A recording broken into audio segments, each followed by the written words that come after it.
गरीब चाची के घर अमीर भतीजी लाई इफ्तारी। या अल्लाह, आज तो इस कमबख्त चूल्हे ने नाक में दम कर दिया है। ऐसा लग रहा है जैसे चूल्हा ना होकर धुएं की चिमनी हो। अपनी चाची को इस तरह से धुएं में परेशान देखकर जोया आकर कहती है, लाइए चाची माँ, आज हम आपको रोटियाँ बनाकर खिलाते हैं। अरे नहीं जोया, मैं बना लूंगी। मैं नहीं चाहती कि इस चूल्हे के धुएं से मेरी हूर सी भतीजी का चेहरा काला पड़े। इतने में जोया का चाचा अनवर सिर से पांव तक मिट्टी में सना हुआ घर लौट आता है। उसके हाथों में एक छोटी सी थैली थी जिससे चाशनी टपक रही थी। उफ, अरे थैली में से ये क्या टपक रहा है?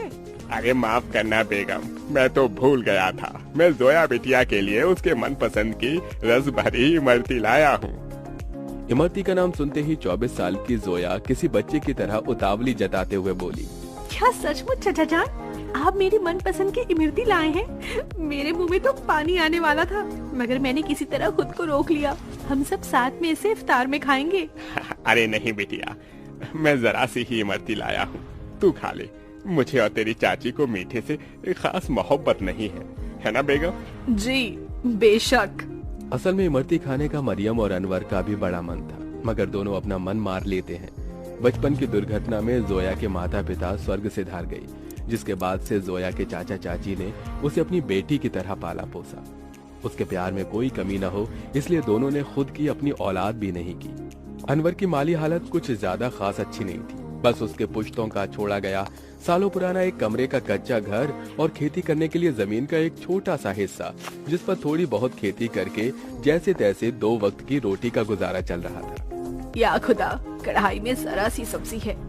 खैर, नमक प्याज रोटी से ही इफ्तार कर लेंगे। सब्जी सोया को दे देती हूँ। मरियम 3 थाली लगा ले आती है। अरे ये क्या, चाची माँ मेरी थाली में सब्जी, आप दोनों क्या खाएंगे? तभी अनवर अपने गमों को छुपाता हुआ झूठी मुस्कुराहट से बोला, अरे सब्जी की क्या जरूरत, आज तो मैं नून तिल से रोटी ही चटकारे लेकर खाऊंगा। ये कहते हुए गरीब अनवर नमक तेल लगी रोटी काट काट कर खाने लगता है। अपनी गरीब चाचा चाची का ऐसा दुख देखकर जोया का कलेजा कचोट पड़ता है। वो रो पड़ती है। चाची माँ, चाचा जान, चलिए इन सब्जी में से खाइए। अरे इतनी थोड़ी खाऊंगी मैं। जोया के गरीब चाचा चाची को उसे जितना प्यार था उतना ही स्नेह उसे भी था। यूं ही दिन गुजरते हैं। सुनो जी, हमारी जोया अब सयानी हो गई है। हमें इसके निकाह के बारे में सोचना चाहिए। जोया, भाई और भाभी की अमानत है हम पर। मरियम, मैं तो दिन रात अल्लाह से एक ही दुआ मांगता हूँ कि मेरी भतीजी को अच्छा घर मिले। अनवर जोया के लिए रिश्ता ढूंढने लगता है, जो कि अमीर खानदान में हिना के बेटे से लग जाती है। अब शादी की तैयारी शुरू हो जाती है। अनवर, अभी तक जोया के निकाह का जोड़ा नहीं सिलाया। 2 रोज बाद उसकी रुखसती है। जानता हूँ बेगम, मगर जितना कर्ज लिया था वो खर्चा हो गया। मैंने तुमसे एक बात भी छिपाई है, मैंने अपनी जमीन बेच दी। क्या जमीन बेच दी? उसी से तो फकत अभी तक हमारी रोजी रोटी चल रही थी। अब क्या करेंगे आगे? अल्लाह मियाँ बैठा है ना रोटी देने वाला मरियम, कुछ तो कर लूंगा। लेकिन जोया हमारी इकलौती भतीजी है, उसका निकाह अच्छे से घर में हो जाए ताकि मन में कोई मलाल ना हो। जोया के गरीब चाचा चाची उसकी शादी के लिए अपनी खेती बाड़ी बेचकर उसकी विदाई करते हैं। चाचा चाची माँ, जा मेरी बच्ची, अल्लाह तुझे दोनों जहां की खुशियों और नेमतों से नवाजे। जोया अपने गरीब चाचा चाची के घर को छोड़कर अपने अमीर ससुराल में आ जाती है, जहां उसके सास ससुर नंद जेठानी से भरा पूरा परिवार मिलता है, जहां सास हिना उसका स्वागत करती है। माशाअल्लाह, कितनी खूबसूरत बीवी है हमारे मुराद की। एकदम सही फरमाया आपकी अम्मी, भाई की तो किस्मत खुल गई। चलो देवरानी जी, हम तुम्हें तुम्हारा कमरा दिखाते हैं। जोया की जेठानी आलिया उसे कमरे में ले आती है, जो कि बहुत ही बड़ा और आलीशान था। वल्ला, इस कमरे से भी छोटा तो हमारे चाचा चाची माँ का घर था। यहाँ तो हर शान और शौकत है। अगले दिन जोया नहा धोकर पहली रसोई करने आती है। अस्सलाम वालेकुम अब्बू जान। खुश रहो बहू बेगम। अम्मी जान, खाने में क्या बनाना है? अरे बहू, तुम क्यों खाना बनाओगी? उसके लिए नौकर चाकर है ना। मगर हम सभी तुम्हारे हाथों का शाही टुकड़ा खाना चाहेंगे। जी अच्छा। जोया जैसे ससुराल के ऐशो आराम भरे किचन में कदम रखती है तो नम आंखों से निहारती रह जाती है। उसकी आंखों के आगे अपनी चाची का धुएं में चूल्हा फूकना याद आ जाता है। या खुदा, हमारा ससुराल कितना रईस है। ऐसा लग रहा है जैसे हम किसी जन्नत में आ गए हैं। मगर हमारी गरीब चाची माँ आज भी गीली लकड़ियों से चूल्हा जलाती होंगी।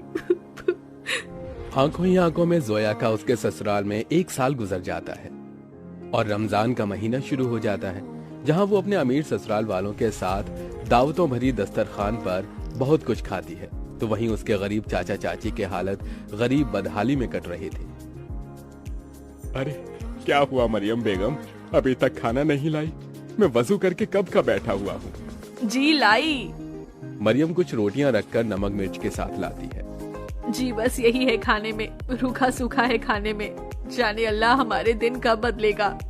बाकी दिन भी रूखा सूखा खाते हैं और रोजे में भी रूखा सूखा खाकर काटना पड़ रहा है। मरियम, अल्लाह ने जो दिया है उसे सिर माथे लगाकर खाओ। बेचारे गरीब शौहर बेगम एक दूसरे को निवाला खिलाकर गम बांटते हैं। कंगाली इतनी थी कि दोनों पानी से सहरी करके भूखे पेट कड़ी धूप में भट्टी पर काम करते हैं और यूं ही दिन गुजरते गए। बेगम, अल्लाह के करम से इतने पैसे जुड़ गए, कल जोया के ससुराल इफ्तार दे आते हैं। दोनों खुद पर दुख उठाकर जोया और उसके ससुराल वालों के लिए कपड़े, फल, मिठाई के साथ इफ्तार लेके जाते हैं। अरे समधी साईं, आप दोनों? वालेकुम अस्सलाम समधी जी, ये आप सबके लिए हमारी ओर से इफ्तार का छोटा सा नजराना। तभी महंगा सा जोड़ा पहने हुए जोया आकर अपने चाचा चाची के गले लग गई। उसकी आंखों से आंसू छलक पड़े। चाची माँ, चाचा जी, कैसे हैं आप? गरीबी और गमों भरे हालातों को छुपाते हुए दोनों झूठ बोलते हैं। हम अच्छे से हैं। अरे बच्चे, तू खुश तो है? जी चाचा, मैं बहुत खुश हूँ। यहाँ सभी हमारे साथ बहुत ही अच्छे से प्यार मोहब्बत से रहते हैं। अल्लाह का शुक्र है जो तुझे इतना मोहब्बत भरा ससुराल मिला है। अच्छा, अब इजाजत दीजिए। अरे भाईजान, अभी तो आए हैं, अभी ही जा रहे हैं। थोड़ी देर में इफ्तार का समय हो जाएगा। इफ्तार की दावत खाकर जाइएगा। नहीं आपा, हमारे यहाँ बेटी के ससुराल का पानी भी नहीं पीते। हम चलते हैं, अल्लाह हाफिज। उनके जाने के बाद जोया की नंद ने कहा, अम्मी, आपने गौर फरमाया भाभी जान के चाचा चाची काफी कमजोर से लग रहे थे और कुछ परेशान भी थे। नाजिमा, लाजमी है कि वो कुछ परेशानी में है। बहू, तेरे चाचा चाची बहुत ही खुददार हैं। ऐसे तो वो हमारी मदद लेंगे नहीं। एक काम कर, तू भी उनके लिए इफ्तारी लेके जा, इन्हें अच्छा लगेगा। जोया के ससुराल वाले बहुत ही खुशियों के साथ उसके गरीब चाचा चाची के लिए इफ्तार की तैयारी में टोकरे भर फल, मिठाइयाँ, बहुत सी चीजें करते हैं। 2 दिन बाद जोया अपने गरीब चाचा चाची के घर पहुंचती है। किस्मत तो देखो, उस इफ्तारी की शाम उनके घर में रोटी के लिए भी जखना लगा हुआ था। तभी कुछ लोग अलमारी, कुर्सी, फ्रिज, पलंग इत्यादि अंदर लाते। ये सब किसका सामान उतर कर हमारे घर आ रहा है? जोया, तू मेरी बच्ची?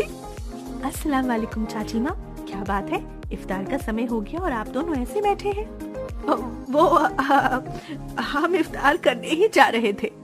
तो चलिए, मैं थाली लगा कर लाती हूँ। हम तीनों चाचा चाची भतीजी एक साथ इफ्तार करेंगे।